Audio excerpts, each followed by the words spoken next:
7 final photos of extinct animals. 7 photos, 7 animals. And not one of them should exist anymore. One of these images was taken inside a zoo enclosure in 1935 on a morning no one thought mattered. What you're about to see are the final confirmed photographs of creatures that vanished from the earth. Not illustrations, not reconstructions. Real images taken by real people who didn't know they were witnessing an ending.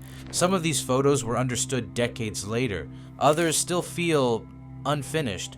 Because while science says these animals are gone, some details in these images refuse to settle. One of them wasn't just photographed, it was filmed.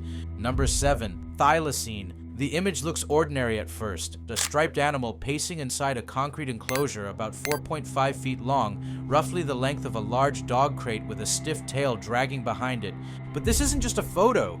It's a frame pulled from actual film footage, recorded in 1935 at Hobart Zoo. The enclosure feels too small for it. Concrete walls, metal bars, no cover. The ground beneath its feet is worn smooth in a narrow oval, a path carved by repetition. Left wall, corner, turn, right wall, corner, turn again. In the background, a shadow passes briefly across the bars, a human figure stopping to watch. The thylacine pauses, ears lifting, then resumes pacing, as if the presence confirmed something it already knew. Zookeepers later noted that Benjamin reacted differently when watched. He slowed down and held eye contact and then continued moving. That awareness is what makes the footage linger. The animal is the thylacine, a marsupial predator that looked like a cross between a wolf and something much older. Its head turns slowly toward the camera, then its mouth opens. Not wide, unnaturally wide. The jaw spreads to nearly 90 degrees, exposing teeth that don't align like a dog should. Keep watching and something else becomes unsettling. The thylacine doesn't move like a wolf, and its gait is stiff, mechanical. At one point, it stands upright on its hind legs, balancing briefly before dropping back down. Benjamin died in 1936. Officially, this footage marks the end, and that's where the film should stop feeling historical. But if this truly was the last one, it's strange how many people still claim to see striped shapes moving where cameras never linger. Number 6, Japanese sea lion. This photograph was taken on a rocky shoreline in 1934. A massive shape lies half submerged in the surf, over 8 feet long, weighing as much as a small car. It's a Japanese sea lion, once common along the coasts of Japan and Korea. Males were so large and thick-necked that fishermen described them as sea monsters when they hauled themselves onto shore. Look closely at the image. The scale becomes clearer when you compare it to the rocks behind it. Its head alone is nearly the size of a full-grown human torso. The chest rises slightly above the waterline, suggesting the animal could lift itself higher if it chose to. It doesn't. Photographs from the same period show fishermen standing several feet away, hesitant to approach, not out of aggression, but uncertainty. One fisherman later said no one spoke while the animal was on shore. Boats stayed tied, nets stayed down. At one point, the sea lion lifts its head sharply, not slowly, water streaming from its whiskers. Several men step back at once. Then the animal settles again, as if the moment passed. That hesitation is what makes the photo unsettling. The eyes remain open, whiskers curve forward. The posture looks alert, not stranded. By the 1950s, sightings stopped, but decades later, fishermen still reported large, unfamiliar pinnipeds surfacing briefly before disappearing. History says the species vanished, but the ocean never gives confirmations, only silence between sightings. Number 5, Quagga. At first glance, the photo looks wrong. The front half of the animal is striped like a zebra. The back half isn't, and this is the quagga, photographed at the London Zoo in 1870. Standing about 4 feet tall at the shoulder, roughly the height of a pony, the quagga once roamed South Africa's plains in small herds. The photograph shows a female standing still, ears forward, staring slightly past the camera. This single image became the reference point for an entire animal. The photo itself is unusually sharp for its time. You can see the texture of the coat, the uneven striping. No two quaggas looked exactly alike.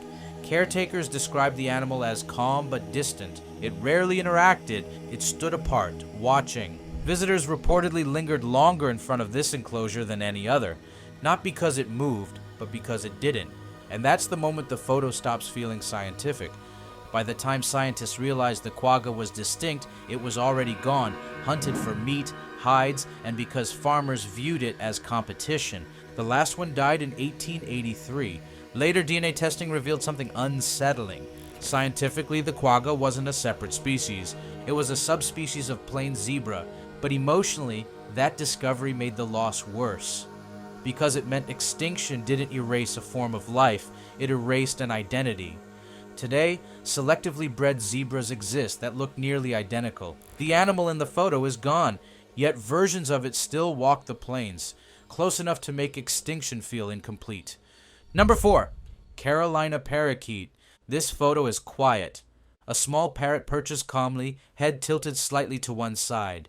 Bright green feathers, a yellow head, an orange face. The Carolina parakeet was the only parrot native to the eastern United States. About 13 inches long, roughly the size of a crow, these birds once traveled in flocks so large their calls carried across entire forests.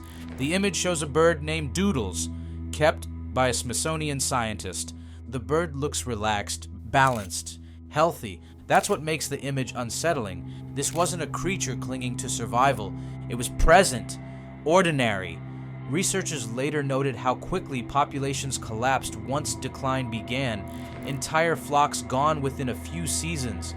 In some regions, farmers reported the disappearance happening between years. A field loud one season, silent the next. And that sudden silence is what people remembered most. What made the species vulnerable was its behavior. When one parakeet was shot, others circled back, calling loudly. Hunters learned to wait.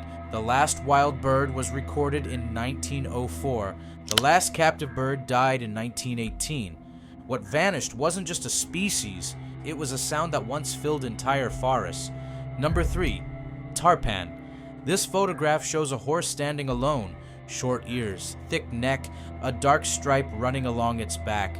The tarpan was a wild horse of the Eurasian steppe, standing about 5 feet tall at the shoulder, similar in size to a modern Mustang.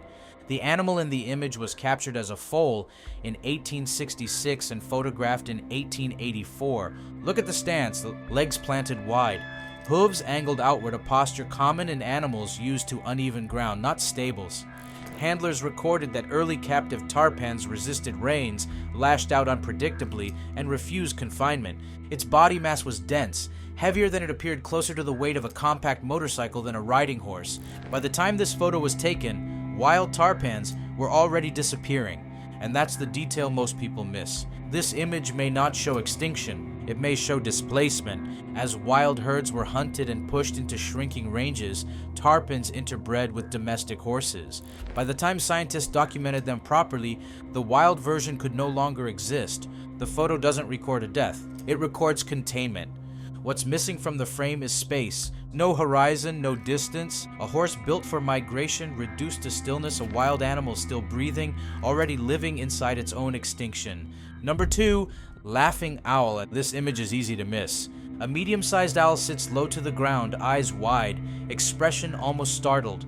About 15 inches tall, roughly the size of a barn owl, the laughing owl was found only in New Zealand. Its name came from its call.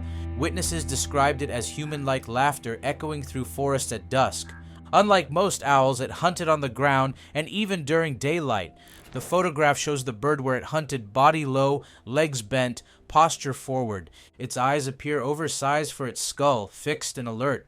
One surveyor wrote that the sound followed him for minutes, stopping when he stopped, resuming when he moved. He never saw the bird, only felt observed. Several people described the same reaction, freezing, unsure whether to speak or stay silent. After deforestation and introduced predators, sightings stopped, but reports of strange laughter continued into the 1930s. The bird vanished, the sound didn't. In later years, people stopped reporting the owl itself and only mentioned the laughter. No wings, no silhouette, just sound moving through trees where nothing should be hunting anymore. Number 1, Buba Hartebeest. This is the oldest image in the video. A large antelope stands stiffly in a zoo enclosure, photographed in 1895, about 4.5 feet tall at the shoulder, roughly the height of a refrigerator. The Buba Hartebeest once roamed North Africa in herds. Its horns curve forward in a wide U shape. Its face is long and narrow, almost horse-like. This is the only confirmed photograph of a living individual. The enclosure bars frame the animal tightly. It fills the image. The horns span nearly the width of its shoulders. Its eyes stare past the camera, not into it. Records describe the hartebeest as slow-moving but relentless, capable of traveling for hours without rest. The photographer reportedly took several images that day. Only one plate survived. By the time the shutter clicked, extinction was already sealed. This image didn't capture a survivor. It captured a delay, the final moment before no one could ever photograph one again. There are no follow-up images, no second enclosure, no younger animal. After this photograph, there was nothing left to look for. Every photo you've seen was taken by someone who didn't know they were witnessing an ending. Some animals vanished loudly, others slipped away unnoticed. And if a single image can outlive an entire species, what might we already be losing without realizing it yet? This is CreatureXX. Subscribe because some creatures vanish quietly and others leave questions behind.